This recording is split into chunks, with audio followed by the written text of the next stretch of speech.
Boa tarde, pessoal. Jonatas Castro, da Moa Capital falando. Hoje, como de costume, a gente vai falar um pouco sobre os resultados dos fundos, começando com Alexandre Azara, passando por Luiz Garcia para falar da estratégia macro, Renato Ometo, Alejandro e o Drago para falar do nosso fundo sistemático. Antes disso, só falar um pouquinho do panorama geral sobre a performance dos fundos esse mês. Acho que um super destaque para a linha macro. Todos os fundos da linha macro foram muito bem esse mês, não só esse mês, mas as janelas mais longas também, com muita consistência. Acho que vale ressaltar o nosso fundo Machine D, que é o nosso macro sistemático, que é um fundo que teve a performance no ano muito parecida com o fundo macro, mas totalmente descorrelacionado. Acho que isso é uma coisa muito bacana. Os fundos de ações também recuperando, o nosso fundo institucional de ações já com uma performance acima do Ibovespa no mês. E, por último, os dois fundos novos que acabaram de completar 6 meses, fundos de crédito, já estão disponíveis, o material também já está disponível e aparece aqui para vocês. Bom, sem mais delongas, eu vou passar a palavra para o Alexandre Azara, que ele vai comentar um pouquinho sobre o cenário macro. Azara, está pronto? Vamos lá. Desculpa, estava tirando o mudo aqui. Tudo pronto. Pode mandar bala. Então, vamos lá, vamos começar com o cenário. Eu acho que foi um mês muito positivo, curioso, porque a gente teve atividade econômica surpreendendo para cima em vários lugares no mundo e isso causou, junto com o não surgimento de uma segunda onda, que era o medo que os mercados tinham, uma tranquilidade no cenário. Então, vamos lá. Eu acho que eu estou sem o controle, Jonatas.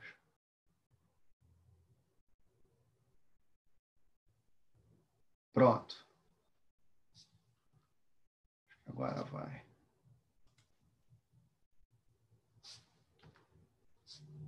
Pronto. Vamos lá. Assim, o que foi o mês de junho? O mês de junho foi os dados de atividade, todos apontaram para a recuperação em V, Estados Unidos, China e Brasil. Então, o que a gente viu? A gente viu uma queda menos profunda, uma velocidade de recuperação mais rápida e um novo patamar que a economia vai provavelmente terminar o ano mais alto do que estava sendo imaginado. A outra coisa importante é que o Fed não deve fazer juros negativos nem yield curve control, que era uma dúvida que o mercado tinha.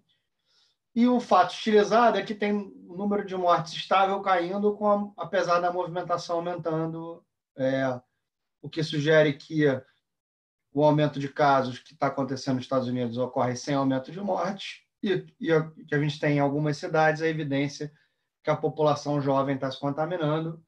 Eu diria que a tempestade perfeita positiva é essa combinação de fatores. Qual o primeiro gráfico aí que a gente chama atenção? Aí é o nível de PIB. O low foi feito praticamente na mesma intensidade. A volta foi muito mais rápida do que o esperado na maioria dos países. E o que a gente deve observar, neste caso, a China está com um trimestre diferente aqui, né? O trimestre na China era um a menos do que o que a gente está olhando, né? O gráfico da China está deslocado aí. E nesse gráfico, o que a gente vê é que a China já praticamente recuperou o patamar que vinha. Os outros países estão tendo uma recuperação melhor que o esperado, mas ainda não recuperaram o nível, só no final de 2021 que eles recuperam o nível. A recuperação americana é puxada pelas vendas no varejo. O gráfico vermelho é o nível das vendas no varejo, já voltou ao patamar que tinha sido observado antes. Essa foi a grande surpresa nos dados do mundo. O dado vermelho é o Retail Sales Control Group, que ele exclui gasto com gasolina e alimentação, porque praticamente as vendas online compensaram toda a queda de vendas bricks and mortar que a gente observou. A taxa de desemprego chegou a bater 15% nos Estados Unidos, está em 11%, e a gente acha que vai rapidamente para 6%. Por que isso? Porque a surpresa que aconteceu até agora está associada com a recontratação das demissões temporárias. 80% das demissões em abril eram interpretadas como demissões temporárias. Então, o que a gente estimou? A gente estimou que se 80% voltar dessas demissões que forem temporárias, a taxa de desemprego fica em 6%. Quanto que era a taxa de desemprego antes? 3,5%. Então,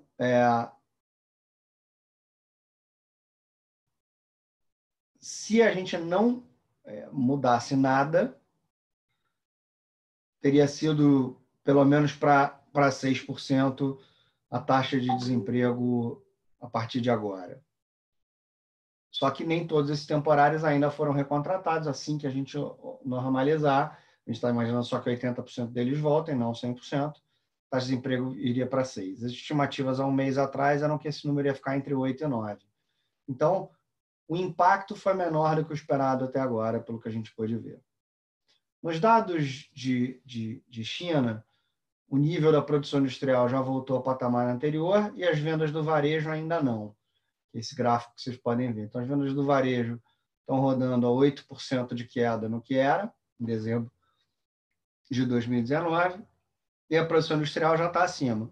Claro que perdeu-se produção industrial e o PIB no ano fica negativo, né? Quer dizer, menos.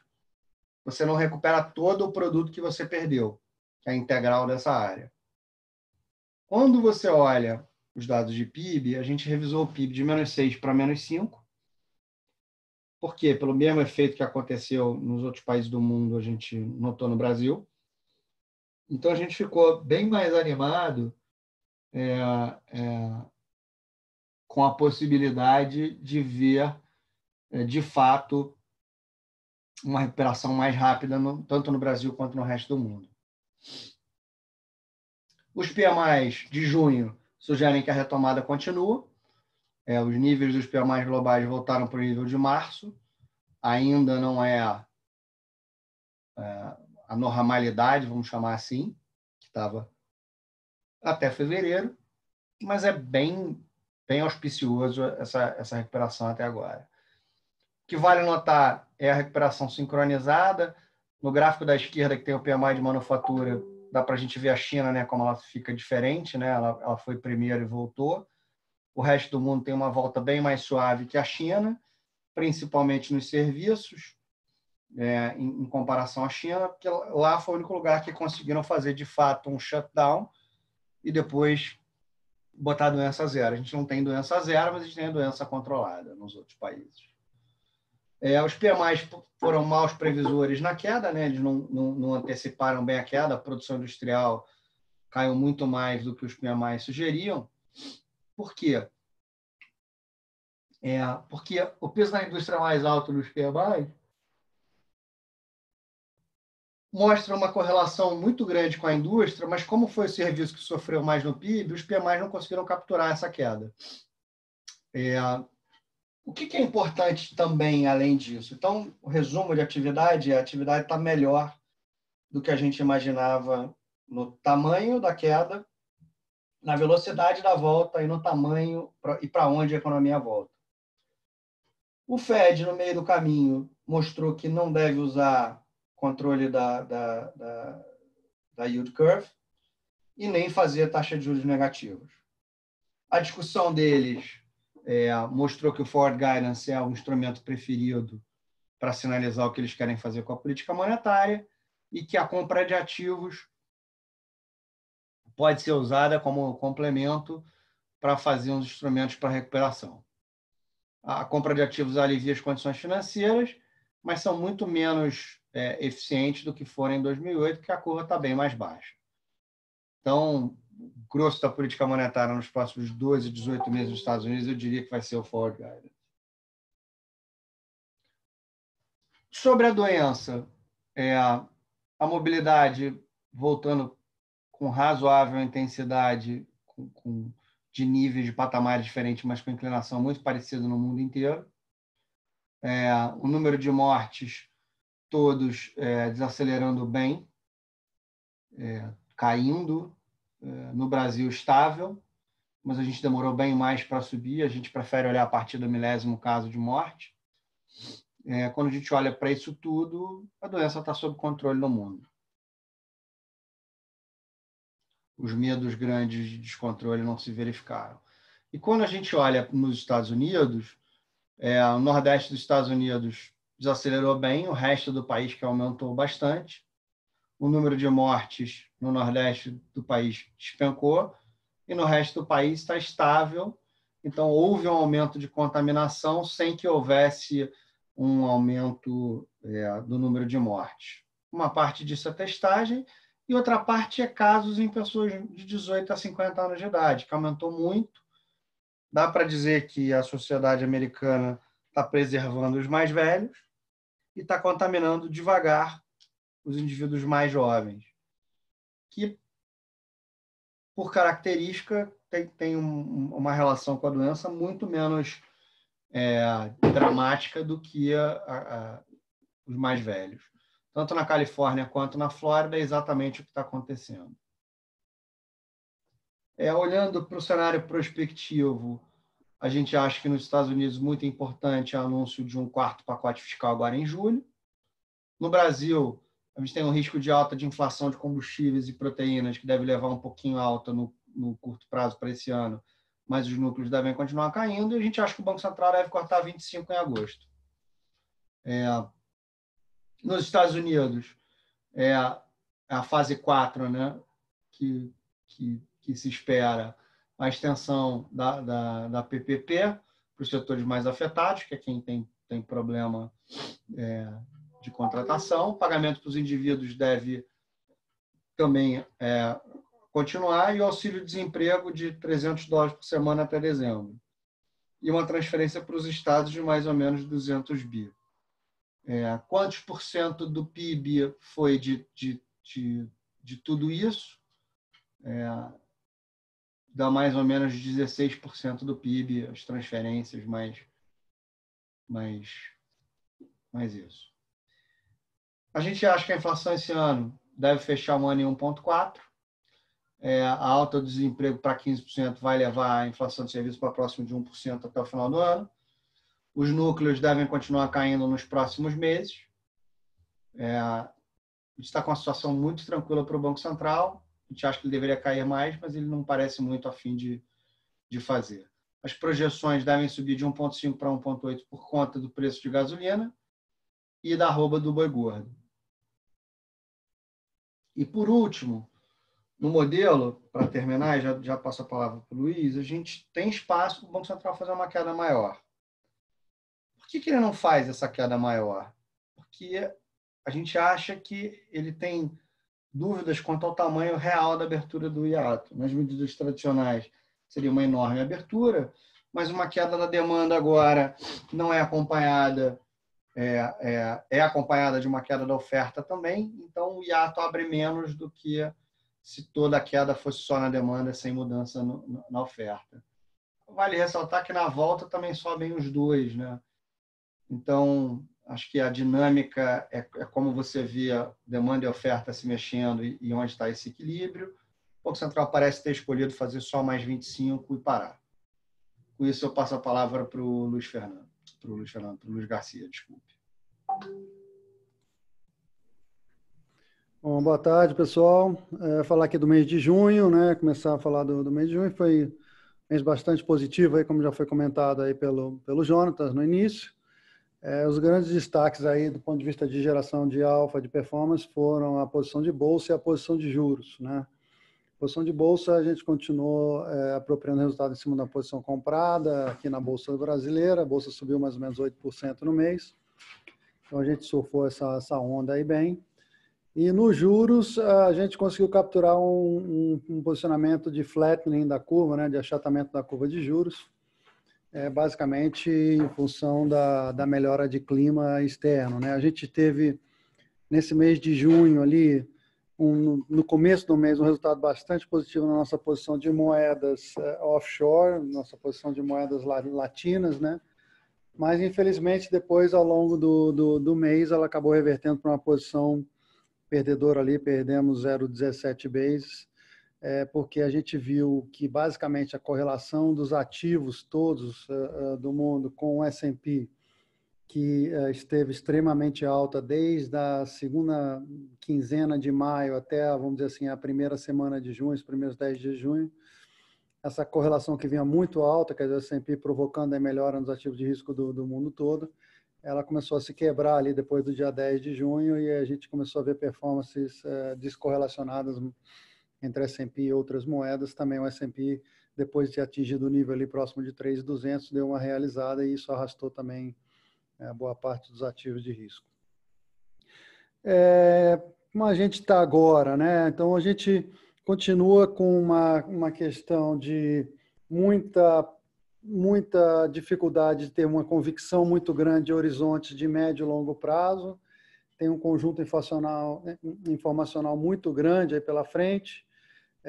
Se a gente somar toda a questão do vírus, mais a eleição americana, enfim, então, para ter uma convicção grande em cenário de médio e longo prazo continua extremamente difícil, a gente continua trabalhando no conceito de janela de tendência, né? Então, essa janela de tendência que veio positiva durante o mês de maio, durante o mês de junho, a gente acha que ela deve seguir positiva aí pelos próximos 30 dias, pelo menos, mas com uma aceleração, né, com uma inclinação no preço dos ativos, né, dessa tendência muito menor do que a gente viu agora no mês de junho. Então, a gente vai ver, muito provavelmente, uma diminuição da volatilidade com uma continuidade do movimento com muito menor aceleração, né, vamos dizer assim. O que sugeriria que seria um ambiente positivo para um posicionamento de carrego, né, posição de carry, né, quando a gente espera que os ativos não se movam com uma velocidade muito grande, mas a gente tem uma confiança na direção. O jeito de compensar isso seria ter posições maiores ou posições de carregamento, como a gente fala.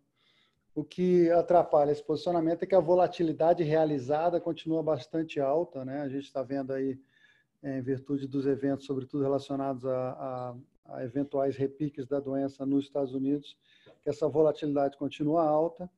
Então, é um ambiente que, assim, a gente está diante desse desafio, né, de ter uma expectativa de valorização dos ativos mais lenta, mas ao mesmo tempo sujeito a surtos de volatilidade, né? Então, é um ambiente mais difícil para fazer o posicionamento. Então, a gente está selecionando bem aí que tipo de ativos e tentando colocar um pouco mais de proteção no portfólio. E falando especificamente sobre os ativos, a gente acha no mercado de juros aqui, brasileiros, que o BC, se não parou, pode dar mais uma de 0,25, mas é só isso, a gente não vê o Banco Central dando uma queda maior do que 0,25, ou mesmo dando quedas adicionais após a próxima reunião. Então, com isso daí, a gente deve continuar favorecendo as posições de flattening, de achatamento da curva de juros, a gente continua com posicionamento nessa direção. O mercado de câmbio tem sido um mercado extremamente violento, né? Assim, uma volatilidade altíssima, né? Ela não tem dado sinal claro para nenhum lado. Quando você acha que está clareando por um lado, ele volta muito violentamente para o outro. Isso daqui, é bom a gente ter em mente, é extremamente nocivo para a economia real, né? Imagina você, exportador ou importador, ter que fechar um câmbio com uma volatilidade da moeda de 3% no dia, quer dizer, é algo que atrapalha demais a economia real. Então, acho que seria muito importante para o Banco Central tentar diminuir um pouco essa volatilidade. Ele tem sido mais espectador desse movimento, mas a gente entende, então, que o câmbio tem sido um problema para a economia real e tem sido um problema também para posicionamento. Essa volatilidade extremada, estamos preferindo não colocar a mão no câmbio aqui. Então, diante disso, a gente continua com a preferência pelo mercado de bolsa e é um mercado que a gente acha que nessa janela de tendência vai continuar subindo. A gente está muito surpreso com o comportamento das pessoas físicas nesse mercado, né? Comportamento extremamente maduro, extremamente positivo. A gente ainda sente, por parte dos investidores institucionais, aí um posicionamento bem mais leve. Então, existe aqui uma expectativa de que como a gente viu, né, ao longo dos últimos 2 meses, onde os mercados tiveram uma recuperação em V, né, sobretudo o mercado acionário americano, teve uma recuperação em V muito antes da gente ter a confiança de que a economia teria uma recuperação em V, né? Agora a gente está com a confiança de uma recuperação em V, está alta, está crescendo, só que o preço dos ativos também já não está mais tão atraente assim. Então, você tem essa dicotomia, por isso que a gente acha que o mercado vai continuar melhorando, mas com uma vol mais baixa. E para esse ambiente, a gente entende que tem dois eventos que podem gatilhar uma movimentação mais acelerada, né? Uma movimentação positiva mais rápida. A primeira seria, obviamente, algum desenvolvimento no campo da vacina, se a gente tiver alguma vacina, vamos dizer, sendo confirmada aí, que ela possa ser, que ela funcione bem, que ela seja abrangente, que ela seja financeiramente acessível, isso daria, obviamente, uma boa pernada nos mercados. E também o outro, que é um pouco mais de continuidade, seria se a gente tiver uma queda da volatilidade realizada, né? Se a volatilidade realizada do mercado começar a cair, aí a gente pode ver os investidores institucionais que não participaram desse movimento de alta dos mercados, tanto mercado desenvolvido quanto os emergentes, que eu acho que eles estão fora do jogo justamente por causa dessa volatilidade, né? Imagina os investidores que não participaram da alta agora entrar com posição pesada e com essa volatilidade sendo obrigados a sair. Então, assim, para mim existe uma quantidade boa de dinheiro esperando a volatilidade diminuir para começar a entrar no jogo de volta.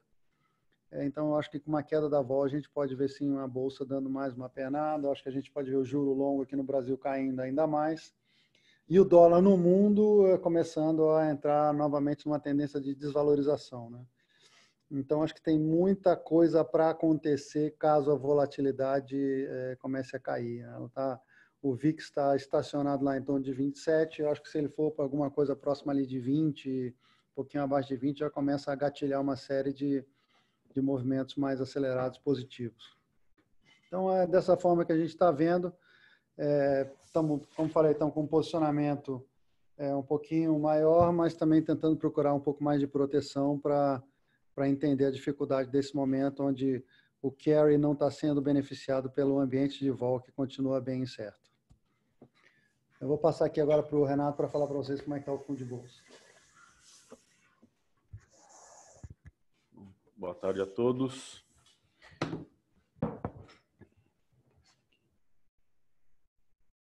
Bom, acho que do nosso lado a gente teve um mês aí também, um mês bom, né? A gente ficou aí próximo do Bovespa. O que a gente tem visto, que nem o Like comentou e o Azar também, as expectativas elas estão se colocando em antecedência aos fatos, né? Então acho que teve uma exacerbada reação lá atrás pelo medo do que não se sabia, e agora já, né, os mercados aí, por conta de todos os estímulos, pacote, volatilidade, etc., estão começando a colocar um pé à frente, talvez até dos valuations ou de empresas, assim, não só em Brasil, mas como no mundo. Então, a níveis, né, de juros, onde estamos, especialmente em Brasil, a gente tem visto aí os movimentos de pessoa física, os movimentos até de fundos de ações e captações sendo positivas para o mercado. A gente viu aí, acho que todo mundo tem visto, acompanhado os jornais, teve um reaquecimento muito grande em relação a ofertas, né? A gente deve estar com pelo menos umas 8 a 10 ofertas entre follow-ons ou IPOs, né, que voltaram aí e já com ofertas sendo lançadas com âncoras, né, books cobertos múltiplas vezes, etc. Então, a gente tem visto aí uma volta de apetite, né, para risco e ativos, né, de Brasil em específico para o mercado local. Eu acho que do nível nosso de book, a gente tentou aí preservar, né, as posições que a gente tinha, continua gostando. Os principais contribuidores do mês, né, acho que teve uma reavaliação muito grande aí em ativos do setor financeiro. Para a gente, em especial, quem mais se beneficiou aí ao longo do mês passado foi o Pactual, né? Teve uma alta de 40 e poucos % no mês. a gente tem uma posição lá desde lá de trás, assim como, né, os ativos que a gente vem carregando também há bastante tempo, que é a Magazine Luiza, Ezetec e a B3 que a gente comprou na crise em março, abril, mais ou menos. Então, as posições do fundo ela continua preservada, a gente está com 2% de caixa, a gente está praticamente investido. Do portfólio, a gente está super otimista em relação ao que a gente tem visto de números, né? Eu acho que, assim, apesar de saber que 2020 vai ser um ano muito difícil, a gente está conseguindo, a hora que, né, passa aquela grande peneira, tem alguns ativos que estão se beneficiando bastante aí dessa pandemia. Então, os ativos com um pouco de digitalização, outros que já tinham, né, avançado bastante no processo de digitalização, e no caso a Magazine Luiza, Via Varejo, a Natura tem um componente também ali, mas são nomes que passaram a ter um resultado que teve mês que até surpreendeu em relação ao ano contra ano.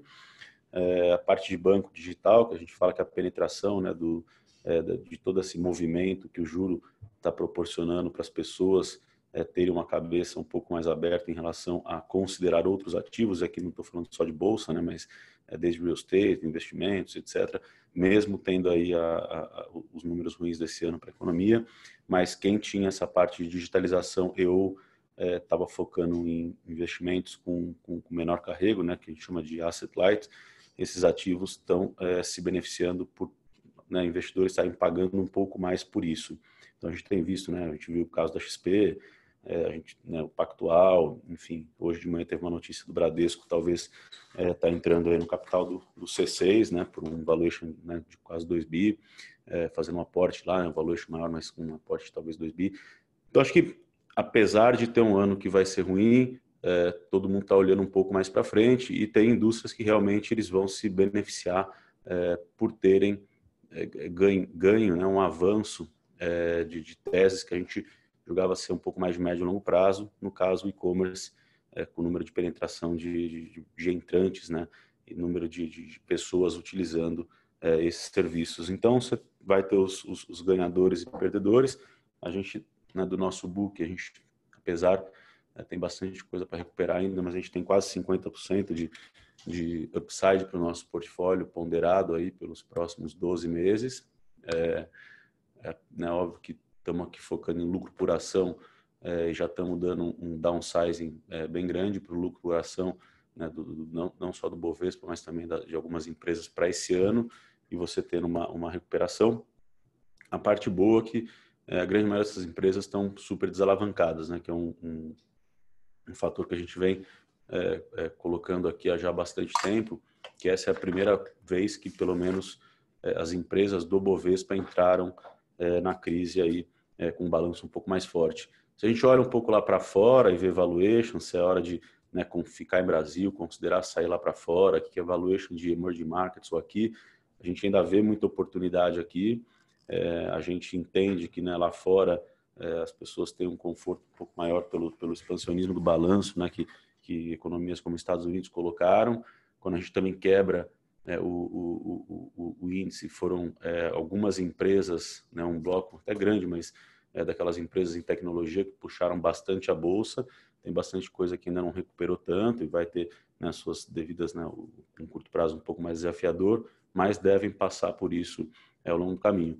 Acho que, né, dessas empresas, as que passarem por isso, e a gente julga ter algumas delas, bastante, né, no nosso portfólio ali, elas vão sair um pouco mais forte dessa crise via ou aquisição ou ganho de market share. E acho que do nosso lado aqui é isso, a gente vê um upside bastante grande no portfólio, apesar, né, de ser os valuations andarem um pouco à frente, né, de fatos, a gente tem visto aí, ouvido coisas boas, apesar, né, de um curto prazo mais nebuloso aí em relação ao lucro que elas possam fazer ou não. Acho que eu passo a palavra para a parte do Alejandro. Bom, boa tarde, pessoal. Falar um pouco aqui do mercado de crédito. Passa um mouse aqui, né?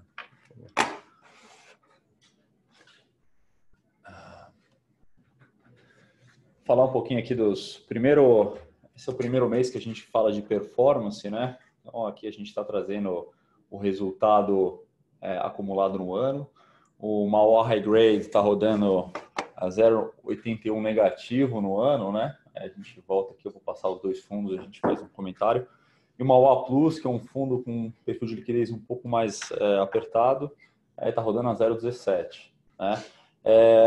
Acho que depois de uma recuperação no mercado de crédito, que a gente viu já em maio, né? Depois daquele março que foi horroroso, que a gente teve uma forte aversão a risco na classe de ativo, como um todo, acho que em todos os mercados, a gente viu um mês de abril meio de lado, aí ligeiramente negativo. A indústria de fundos teve fortes resgates no year to date, né? A gente está falando que o peer group aqui de assets, na modalidade de crédito privado, a gente já teve mais de 20 bi de resgate, então a porta fundamentalmente ficou estreita para a indústria.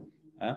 A gente viu no mês de maio uma recuperação no mercado, né? E mais esse mês de junho também veio, o mercado de crédito continuou sua tendência de recuperação, né? Teve um mês positivo para a classe de ativos, né? Basicamente, a gente teve uma alocação, a nossa alocação em instrumentos financeiros, a gente adotou um viés de portfólio um pouco mais defensivo, isso em março, abril, o que nos fez com que a nossa performance relativa fosse positiva. Né? Então, a gente defendeu bem o movimento de abertura de spread de crédito em segmentos da faixa de crédito um pouco de um espectro mais baixo. Então, a gente teve uma alocação positiva nos instrumentos bancários, contribuindo positivamente para a performance, assim como nossas posições em rent-a-car, shopping centers e consumo, que haviam sofrido bastante durante os meses de março e abril. Eles retornaram, né, empresas fundamentalmente com alta capacidade de refinanciamento, baixo risco de M&A. Né? Então, a gente manteve as posições, a gente faz fundamentalmente sob a ótica de risco de crédito. O portfólio está bem defensivo, bem tranquilo, né? Ambos os portfólios. Né? E a gente aproveitou esses momentos de estresse, como a gente ainda estava na formação do portfólio, para ir adicionando lentamente risco. Né? Durante o mês, então, do mês de junho, a gente teve uma performance positiva desses segmentos que eu mencionei para vocês, assim como o segmento de energia, ele teve uma performance ligeiramente positiva, quase neutra. Né? No nosso veículo Plus, que é um veículo que ele atua um pouquinho mais ativamente em risco de crédito, ele busca também ineficiências entre os indexadores de mercado. A gente foi um pouco mais conservador nesse veículo ainda, né? Tirou um pouco mais de risco e a gente reduziu a duração desse portfólio de uma maneira um pouco mais ativa, tá? No mês de junho. Um fator detrimental de performance foi a nossa posição em instrumentos híbridos de capital. Nível 1, a gente teve uma remarcação negativa de um dos papéis perpétuos de bancos, em contrapartida aos instrumentos seniors e instrumentos subordinados que tiveram performance positiva no mês.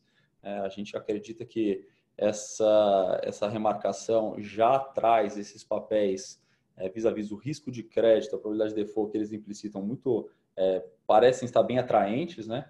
A gente segue monitorando para fazer aquisições pontuais nesses nomes. Acho que a redução de duração no portfólio Plus, ela tem um viés extremamente mais tático, né? Ela funciona como um seguro no caso de alguma surpresa negativa nos frontes políticos ou nos frontes externos. A gente entende que a gente segue muito confortável com a alocação do portfólio e, dessa forma, buscando adicionar valor ao longo dos próximos meses. A gente viu que o mercado primário, que havia ficado num modo congelado nesses últimos 2-3 meses, a gente começa a ter leituras de novas operações, né? O primário deve destravar já nesse segundo semestre, em alguma magnitude. Isso vai causar uma sustentação nos spreads nesses patamares um pouco mais elevados, apesar desse pick-up que a gente viu aí nesses últimos 2 meses. Né? Mas também acho que o mercado olhou bastante para a parte, pelo menos o que se falou bastante dos últimos 60 dias, foi com relação às intervenções da autoridade monetária do Banco Central, né, e especificamente sob a atuação do BC na compra de papéis privados, de títulos privados, né? Ele passou a normativa no Congresso, agora ele ainda não normatizou em âmbito de BC o que ele vai comprar, como ele vai atuar, mas isso eu acho que já foi suficiente para a gente ver uma estabilidade por parte de alguns títulos de primeira linha, né? E fazendo com que você consiga gerar algum parâmetro para os níveis de rating um pouco inferiores, né? Um dos questionamentos aqui do mercado acerca da fluidez do crédito na ponta, né, para as PMEs. Eu acho que esse é um dos principais pontos de atenção aqui da economia. E certamente essa atuação do BC nas faixas de rating mais altas vai proporcionar uma estabilidade. Então, acho que a gente segue muito confortável com o portfólio atual e vislumbrando aí pequenas oportunidades para adicionar risco.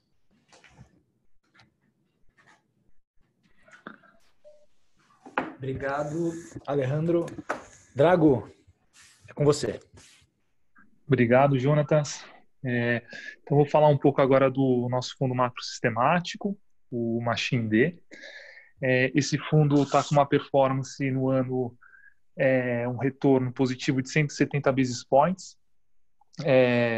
No ano, lembrando, né, é um período de mares mais turbulentos, né, perda de valor de ativos, o Ibovespa até o final de junho caía aí mais de 15% no ano, o índice de hedge funds da Ambima ficava negativo em 1 ponto percentual.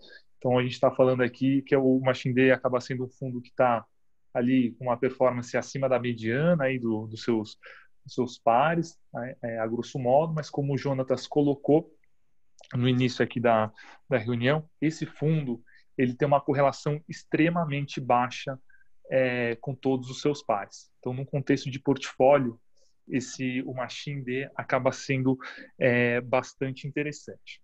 Falando sobre o mês de junho especificamente, a gente teve um rally das bolsas, né? O LAG já colocou aqui, o Ibovespa assumindo seus 8 pontos percentuais, e a cota do fundo oscilou negativamente ao redor de 30 basis points, né?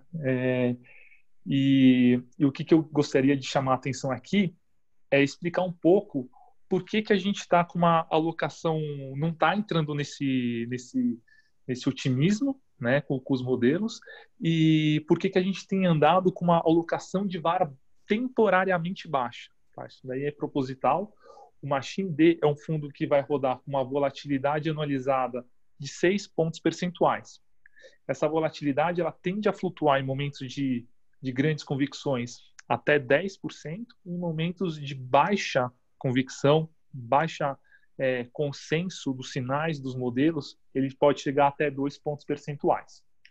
A gente está nesse lower bound, a gente está na banda de baixo atualmente. E por que a gente está nessa banda de baixo de alocação de risco no fundo atualmente? Eu atribuiria a 2 pontos, que é bom deixar claro aí, né, como é um pouco do funcionamento aqui dos modelos e por que eles tomam essas decisões. Primeiro ponto que destacaria aqui é a questão da volatilidade dos mercados. Né? A gente tem visto a volatilidade no ano que ela acelerou muito, né, durante o pico da pandemia, ali em meados de março, e se a gente pensar em termos de VIX, né, essa volatilidade nos mercados globais veio cedendo de abril em diante. No entanto, no mercado cambial brasileiro, por exemplo, né, a gente teve esse spike, essa alta forte na volatilidade em meados de março, só que ela não voltou. Né? Então, a gente está vendo um mercado local com uma volatilidade implícita muito alta. Os modelos, né, eles trabalham com tamanho de posição, size de posições, que é inversamente proporcional à volatilidade de mercado. Então, ponto número 1, né, a sinalização de risco que a gente tem nos mercados locais nos faz carregar posições um pouco menores. Né? A segunda questão é que a gente tem uma falta de consenso de sinais dos modelos. Eu vou me ater aqui a três fatores. Quais são esses fatores? De um lado, a gente tem os players locais voltando a ficar bastante posicionados para o lado otimista. Então, isso não é uma informação, a grosso modo, positiva para fim de adicionar risco, porque a gente começa a ver sinais de um técnico um pouco mais carregado. A gente enxerga também que os valuations, né, já não são tão atrativos, né? A bolsa hoje, a 96, 98 mil pontos, é mais cara, por exemplo, do que uma bolsa a 110 mil pontos que a gente via no início do ano, basicamente porque os earnings projetados à frente são menores do que a gente via lá atrás. Então, os prêmios já não são mais tão atrativos, os valuations já não são mais tão atrativos, e esses dois fatores se contrapõem a um price action que, a grosso modo, é um momento de preços de ativos que tem sido bastante positivo. Então, essa falta de consenso de modelo nos faz também, é um segundo fator que faz a gente carregar tamanhos de posições um pouco menores. Né? Então, começando aqui, o que a gente tem olhado para inferir um pouco de posicionamento técnico do mercado? A gente tem visto aí a correlação das cotas de diversos fundos, de diversos players nossos, ficando mais correlacionados, por exemplo, com o fator de risco de equities, de ações, posições compradas. Uma situação como essa, por exemplo, para dar um exemplo para vocês, a gente observava lá no início de fevereiro desse ano. Né? Então, assim, o posicionamento, a análise de estilo que a gente faz com os modelos sugere que esse técnico, de fato, está mais carregado. A parte de valuation, né? O mercado, né, flutua um pouco entre esses momentos de otimismo com valuation e pessimismo. Né? A gente estava no início, na virada do ano, a gente estava com esse pêndulo com baixos prêmios, né, na virada dos 2019, 2020. Né, viemos para o pêndulo oscilou para o extremo oposto em meados de março, muito prêmio de mercado, e agora a gente entende que os prêmios já estão mais reduzidos, tanto na parte da curva de juros, a grosso modo, o prêmio existe, mas não é tão grande. Né? A parte de equities eu coloquei aqui. Na parte de FX, existe essa questão da volatilidade muito elevada. Né? Então, os prêmios já não são tão claros. E a parte de momento, como eu mencionei aqui, muito boa. Né? Então, o que a gente faz com isso tudo? Quais que são as posições que a gente carrega hoje dentro do fundo, né, que são posições em size propositalmente menores. A gente carrega, acho que a gente destacaria dois combos. O primeiro combo que a gente carrega são posições aplicadas na curva de juros local, na curva de DI, até o vértice de 2 anos. Então, estamos falando de posições aplicadas até o DI de janeiro 22, julho 22, com hedge parcial, ou seja, não é o hedge integral, é o hedge parcial, na ponta longa da curva. Né? Então, a gente carrega esse primeiro combo, né? E o segundo combo que nós carregamos aí dentro do fundo são posições compradas em ações, tanto ações de Brasil quanto Estados Unidos, né? Vis-à-vis, a gente contrapõe essas posições com exposições compradas em dólar. E aqui a gente compra dólar contra o real e compra dólar contra o dólar australiano. Tá? Então, contra commodity currency, a grosso modo. Né? Então, eu destacaria esses dois combos de posições. São posições que, como eu coloquei aqui no início da nossa fala, que fazem do fundo, sim, está trabalhando nesse primeiro semestre acima da mediana dos seus pares, com o plus, quem olhar com cuidado, esse é o charme da gestão sistemática, faz ele ter uma correlação muito baixa, então por isso o fundo acaba sendo, né, um plus aí no contexto de portfólio, quando a gente pensa em termos de asset allocation. Acho que da minha parte é isso, vou passar para o Jonatas de novo. Obrigado, Drago. Pessoal, muito obrigado pela presença de todos e até o mês que vem. Um abraço.